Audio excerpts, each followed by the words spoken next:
వీళ్ళు బీజేపీతో కుమ్మక్కయ్యారు కాబట్టే ప్రతి అంశంలో బీజేపీ పార్టీకి సపోర్ట్ చేస్తున్నారు. వీళ్ళ ఎంపీలు కారు, వైసీపీ ఎంపీలు కారు, తెలుగుదేశం పార్టీ ఎంపీలు కారు, వీళ్ళంతా బీజేపీ పార్టీ ఎంపీలు.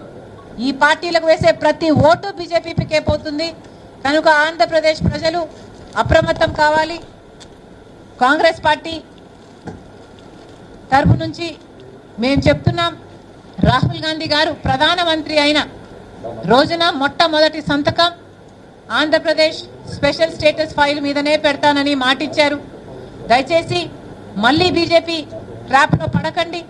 ఈ వైసీపీ అయినా తెలుగుదేశం పార్టీ అయినా వీళ్ళ ట్రాప్లో అసలే పడొద్దు. ఎందుకంటే వీళ్ళు ప్రజలకు స్వలాభం కోసం ప్రజల ప్రయోజనాలని తాకట్టు పెట్టారు. గత 5 సంవత్సరాలలో ఒక్క విషయంలో కూడా వైసీపీ ఎంపీలు కానీ తెలుగుదేశం పార్టీ ఎంపీలు కానీ బీజేపీని వ్యతిరేకించింది లేదు.